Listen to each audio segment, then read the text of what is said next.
the played context. two of the highest scoring offenses in the league. Partly because they played the Ravens. Well, yeah. But still, no, the Bills obviously got a great offense and the Lions, so I'll give them that. Okay. The Ravens need this more because they have demons to exercise. Oh. No question about it. Obviously, last year, 2 years ago, the loss to Kansas City, granted it was in Baltimore, but still, it's the Chiefs. When everything was pointing to this is their year, right? This is the Ravens' year, and they lose to the Chiefs in horrible fashion. So that's one. But they have lost their last 4 games to elite teams. Like, you know, their last 4 games versus elite teams, they've lost. Obviously, the 2 this year with the Bills and the Lions, the playoff game to the Bills last year, and then they lost to Philadelphia late last season. Now, they beat Buffalo early last season, and there was another. Well, they won a playoff game last year. Yeah, Houston. Okay, we're just throwing. I mean, so I'm just saying, like the ultra elite, like top 5-ish teams in the league, they've been 0-4 in their last 4 tries. So I just feel like. It was Pittsburgh in the playoffs, which was falling apart. Right. Yeah. So they, like I said it yesterday, after this game, you got the Rams. Okay, the Rams are pretty good. But still, you got a long run of mediocre to bad teams to decent teams.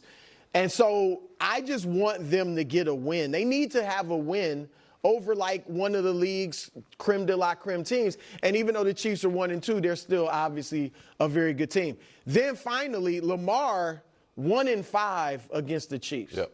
I think he beat them, 2021 in a shootout, 36-35. Yeah, they went for a 4th down late to ice that was the a game. great game. The numbers are jarring as far as Lamar's success or lack thereof against the Chiefs. So I just think if he's got to exercise his demon as he had last year with Pittsburgh in the playoffs and things like that. And here's the thing, though. When you have more at stake, which I think the Ravens do, there's more to gain. Like if they win this game, and I was heartened by, I don't know if it was Harbaugh, it was a player that said, maybe it was Marlon Humphrey, we got the Chiefs coming up, so this is good for us. Was that on his podcast when he was wearing the towel? Yeah, I hope not, but maybe. Yeah. But I don't know if it was him or not, but one of the players said that, and I'm glad, like, they got to, you would think we got a tough loss, let's get a cupcake in here and beat them. But no, I'm glad they're looking at it like we got another tough game. Yeah. But a lot to lose as well. Yeah, and absolutely. So listen, to me this is crystal clear. The Chiefs would like to win, the Ravens need to win. And like Kansas City is in a spot where once they lost their first 2 games and knew they had Baltimore in week 4, it's like, all right, 1-3 is very possible. You know what I mean? Like 1-3 is more than on the board here, and we have reason to believe things can get better once Rashee Rice gets back, and we have reason to believe that things on the defensive end are already trending in the right direction. I also think Kansas City has not been embarrassed this year. I thought they played really poorly in week 1, and they were in it. I thought they played fine in week 2 as far as overall team, and I think should have, could have won that game. I think they left the Eagles game frustrated, angered, but not like the hell's, you know what I mean? Yeah. What the hell's wrong with us? I think Baltimore has been in 2 different ways embarrassed this year, and the one win they had, I don't think they felt great about. Like the losing to Buffalo the way they did. Maybe embarrassing is the wrong word, but concerning. It was just disheartening. Disheartening, they gave that and one away. Having Detroit run all over you the way they did in your building and kind of, more alpha male you in a football sense can be demoralizing, and for that team with that DNA, as you talk about, embarrassing. And the Browns game is a really weird one because in that game, the Browns had more passing yards, had more rushing yards, had more time of possession, were better on 3rd down, and got blown out because they couldn't. Well, that was a game that you would have thought. I hear you on the yardage, but the defense made some big plays. So you would have thought, okay, the defense, that was a good. That's the little concern I have is the defense had some opportunistic good plays. But the Browns still, who can't move the ball on anyone, moved the ball pretty well. You know, it was a blocked punt, it was a fumble return, it was an interception, it was all those things. And so the other piece of it is, even though you and I are in agreement, Brew, that it is very difficult as we sit here today to find 7 quality AFC teams. Like right now, if you're a Bengals fan, you're like, my God, why is Joe Burrow hurt? You know what I mean? Like there are different things going on. The Ravens' schedule, if we can put it up, if they fall to 1-3, you get a little nervous. Really? Well, look at their next 3. For the playoffs? Look at their next 3 if we can put it up at some point. The Ravens' schedule. They have Houston, then the Rams. Okay, if the Chiefs aren't nervous, then the Ravens don't need to be nervous right now in terms of making the playoffs. So let's stop with that. And saying that the Ravens have been embarrassed multiple times this season is also absolutely insane. And I want to talk about all this, but before I do, please do consider subscribing. It is without a shadow of a doubt subscribing and watching the video in its entirety is the best possible way to support this channel, so I can keep making these Baltimore Ravens videos. It means the absolute world to me. I appreciate all the support. I'm never out here trying to sell you anything. I'm never out here, there's no discount code for me to try to go send you to go download an app or sell you anything. Like, it's just the best way, the easiest way is to just subscribe and watch this video so I can just keep going and going and going. And now let's just get right into it. The Ravens definitely need this win more than the Kansas City Chiefs, because the Kansas City Chiefs, first off, they're the ones that have always been the ones that are being hunted, right? They're the ones that have the longer track record of actually being successful and winning in the Vegas moments, where unfortunately the Ravens right now just do not have. Now, someone in the comment section did say this. A Ravens fan did say, well, I don't understand why the Chiefs have all these excuses for their injuries, but the Ravens don't. And it's like, yeah, it's a point well taken, and I understand it. But the difference is that the Ravens offense, yeah, likely was injured and whatnot. This offense should still feel so much more imposing. The difference between this offense looking significantly better against the Detroit Lions isn't likely. That's just not the missing piece. Patrick Mahomes, on the other hand, is missing his wide receiver 1 and 2. It's just different. I understand defensively and all of that, and the defense has been lacking this season, but there's just clearly needing an elevation on this offense even more. And you would expect the Baltimore Ravens to be able to answer the call against the Detroit Lions when that game was in the balance. It's not like it was a track meet here, but like the Ravens just failed to be able to keep up in that moment regardless of the defense. And you look at a Lamar Jackson and this Ravens offense and expect them to be able to just, all right, this is the type of game it's going to be.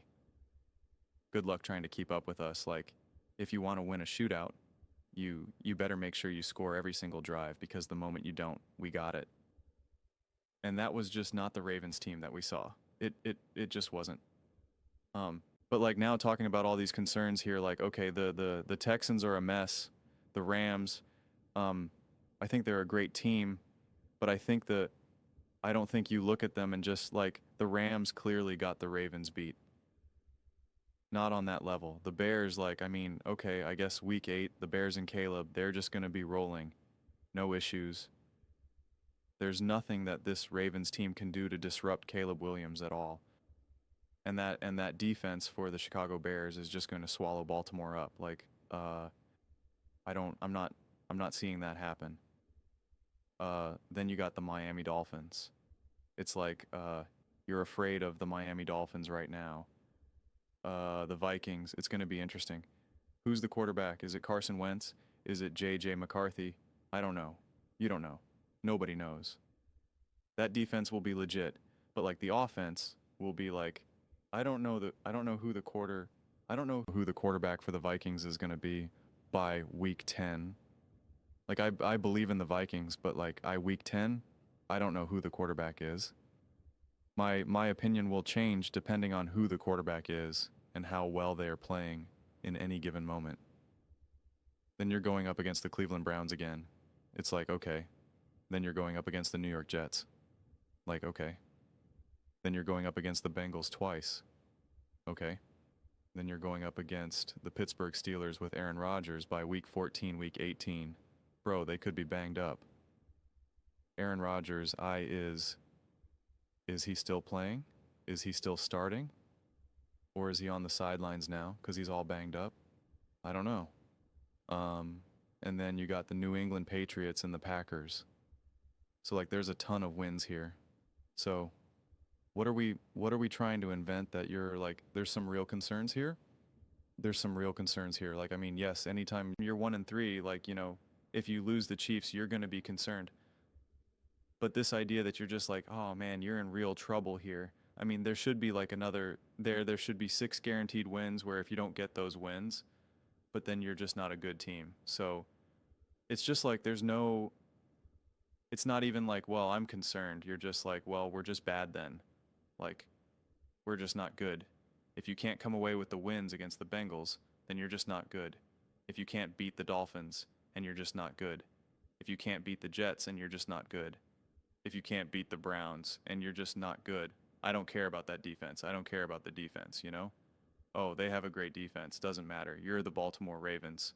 And at that point, it's during a time where you have to win. You have to rise to the occasion. If you can't rise to the occasion, well, then you're not a good team. It becomes very binary at that point. So, and it's hard for me to see that being the reality. I mean, week 5, the Houston Texans, they're finally going to be able to get this thing going now, and it's going to be up against the Baltimore Ravens. It'd be inexcusable, be indefensible to me. It really would be. So I'm excited to see what they look like against the Kansas City Chiefs, because this is what I had said last week going into this week, going into like Monday, and then now, especially after this game against the Lions. It's just like my whole argument was like, man, Baltimore Ravens are a top team in the NFL. The Kansas City Chiefs are reeling. They're struggling to beat the New York Giants with Russell Wilson right now. And like Nick is saying, I think the defense is on the incline right now in terms of it's like because of how they played against Russell Wilson and the New York Giants. Like really? Like that's the barometer that you're using right now, like number. And so the Baltimore Ravens should absolutely put an end if there is any type of incline here. This offense against the Kansas City Chiefs and the Kansas City Chiefs offense against this Baltimore Ravens defense. Listen, I know this defense hasn't been great, but it's not the Buffalo Bills offense right now. It's not the Detroit Lions offense right now. There should be plenty of disruption. Patrick Mahomes and Xavier Worthy and Travis Kelce and Andy Reid, like, you know, don't get me wrong, like they're going to still be able to get some momentum going. So it's not like it's going to be a Joe Flacco offense by any stretch of the imagination. But my whole thing is, if you can't beat Patrick Mahomes and the Kansas City Chiefs when they're clearly incomplete and they're clearly not even close to playing their best, well, then when are you going to be able to beat them? And I reject, well, hey, the Baltimore Ravens, like, they're not at full strength right now in this, and it's just like, but Lamar Jackson and his offense should be playing at a significantly higher level than whatever Patrick Mahomes and the Kansas City Chiefs got going on right now. Absolutely. Their receivers are playing better. Their run game is playing better. Their tight ends are playing better. Like their quarterback is playing better. Everything is better across the board. And Lamar Jackson and this Ravens offense should be great enough that you should be able to overcome some of these issues in these big moments. If not, then I don't know what we're ever arguing when we compare these, you know, any of these quarterbacks together. I really don't at this point then, because I've said this before where it's like, listen, we always try to debate like, oh, you know, who does more with less? Who carries your team this or that? And that's all well and good.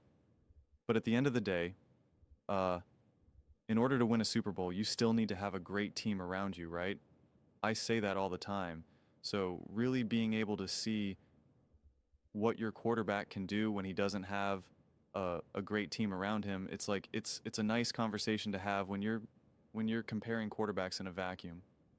But if you're looking at it through your team's lens, like, it doesn't matter, because the only way you're truly going to achieve the goal of winning a Super Bowl is if you have a squad around you. With all that said, when you are dealing with some injuries, whether it be the O-line, whether it be a receiver, whether it be, you know, whatever it may be, when you truly are a special quarterback, when you truly are, you know, a well-run team, you expect your quarterback to be able to at least find ways to win games, like against the Door Lions, like against Kinship. Not every single time, not against every single quarterback, not in every single moment, because you know, then it would be otherworldly. And that's not the case for Patrick Mahomes and the Kansas City Chiefs. It's not the case for the Baltimore. It's not the case for any quarterback ever, right? You still need a squad around you, but any issues that you may be dealing with throughout the season, if you can't overcome them, well, then why do you have a great quarterback in the first? And it doesn't matter if you have a great quarterback or not. Like, so then it just, like, it's like, what's the argument then? And when I'm looking at the Ravens and I'm looking at the Chiefs and I see that they're struggling and I see that their defense isn't as amazing as it has been, and I see their offense struggling because of their injuries, whatever it may be, they should be a lesser team than what the Baltimore Ravens have right now with their issues, their defensive, you know, their injuries and their defensive issues, because I'm just looking at Lamar Jackson, this offense, and it's like, show me special, right? This is all built on the belief of the greatness of the Ravens, and specifically Lamar Jackson right now and Derrick Henry, right? And Zay Flowers and company. But if it's like, if you don't see that, it's not okay to be like, oh, well, the Ravens, they're not full strength, right? And like, that doesn't really become a defensible excuse to me. It really doesn't. It really, really, really doesn't. And before Monday, I had all the confidence in the world that the Baltimore Ravens would be able to win that game, that they were in the direct position, and that if they don't win, it would be like, what is going on? This is absolutely inexcusable. This is absolutely indefensible. You can't have games like this. How do you guys find your way through this? And now you're like, oh gosh, they really need to come away with a win here. You're like, now, even if they just win a close game, I'm like, okay, that was a gutsy win. That was a good win. But it's funny to see them now go backwards with the Cleveland Browns, because when that Cleveland Browns game happened, I said, you know, I wasn't really impressed by that game, and a lot of people got mad at me, and Nick and Bruno and all them said, like, I was actually pretty impressed. It was a good win. And now Nick's like, yeah, it actually really wasn't that impressive of a win. And it's like, well, which is it? The game hadn't changed. You just look at it more closely now. Like, I don't understand, like, the game itself hasn't changed. So yeah, the Baltimore Ravens are in a tough spot here, mainly because of the expectations, and mainly because of the through the roof belief in a Lamar Jackson. When you're as great, when you're as special, you expect more. It's why people are rightfully so pointing fingers at Mahomes and being like, what's going on, man? You're 1-3, you're 1-2. Everyone said that you're this amazing quarterback, so you should be able to win with no matter who's out there. Well, no. There's other random people out there and you're not winning. What does that mean? It means that you also need help and support around you as well. But let's not get it twisted. Lamar Jackson is not in the same situation with this Baltimore Ravens offense is as Patrick Mahomes. And Lamar Jackson is great enough that if you're going to give him a little bit of an edge, specifically offensively, I expect to win. I expect you to be able to get out there and prove why you are special, why you are an all-time great talent. And so we'll see how it unfolds. But those are just my thoughts. I'd absolutely love to hear yours. What do you guys all think about the Baltimore Ravens versus the Kansas City Chiefs? Who do you think needs this win more? Let me know in the comments below. I read every single comment. So, whether you agree with me or disagree with me, either way, let's get in some discussions. Let's get in some fights. But ultimately, let's just have some fun. And please do consider subscribing. We are building an amazing community here and absolutely love to see you part of it. I want to build something that we all generally feel connected to, something that we're really excited to be part of. I think we're well on our way to doing it. Please don't forget to give this video a thumbs up, as it really does help with the visibility and the algorithm. Thank you so much. See you next time.